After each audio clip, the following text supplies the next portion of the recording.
Good morning, Radiant Church. Pastor Tommy here with you today here at Radiant Church. So you might have a little bit of traffic going by this morning as we start into and continue through the Radiant Word reading plan. Now, we just finished in the book of Leviticus and we're moving into Numbers. And I really think it's important for us to look at the historical narrative that we're in from the journey from Exodus to Numbers. And we're in the remaining 39 years of the Israelites being lost in the wilderness from Sinai to Kadesh and to the eastern plains of the Jordan River. And what we're going to focus on today is really in chapters 2 and 3. And as I was reading through these two chapters this morning, the verse that really stood out to me that the Lord said to speak on was verse 31.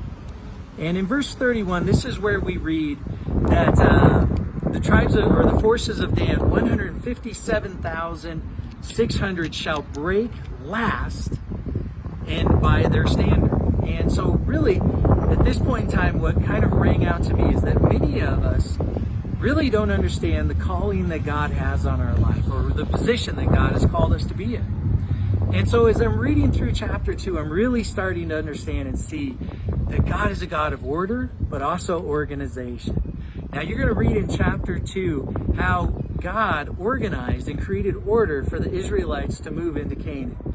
And as we're reading this, we start to see, and at the end of it actually, of chapter 2, we read that the total number of ancestral families, the total number that he organized and put into order was 603,550.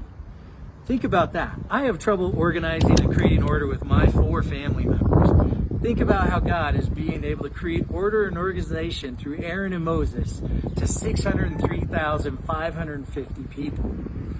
But see, what really stood out to me in verse 31 is that they were last. The tribe of Dan was last. And that was the position that God put them in. So I was praying this morning, and as I was praying, God had a phone call come in through my phone. And luckily, we live in a time where I have caller ID.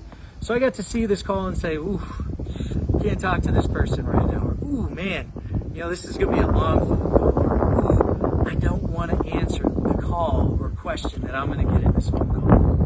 But really, and by the way, none of us do this. I didn't do that, actually. I picked up the phone and I answered it. But I was just thinking, wow, I've got an opportunity to not have a call on my life. And really, that's what we feel and see each and every day is God has called us to a position for us to be in.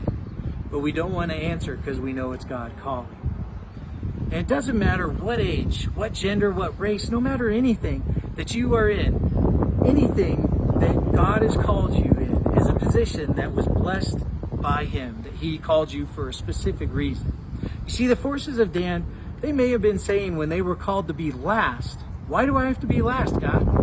We're the biggest tribe. Why do we not get to be in the front? Why can we not have the glory and honor of fighting at God in the front of the line at the end of the line instead is where you put us?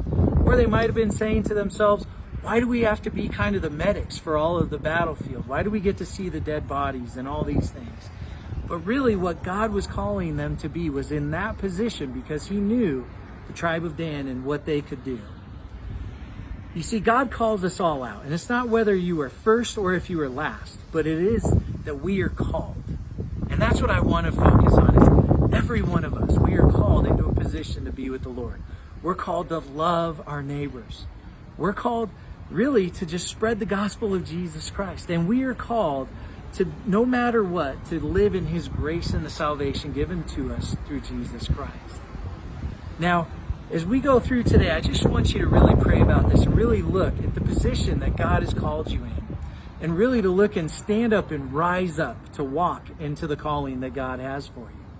Your assignment is to stand, to walk in faith, and to finish the race. So, Radiant Church, I just pray that today as we go through this, you will stand, you will fall into the calling that the Lord has for you, and you will rise up and walk in that blessing. Radiant Church, God bless you. I love you. Have a great week, and I'll see you next Monday.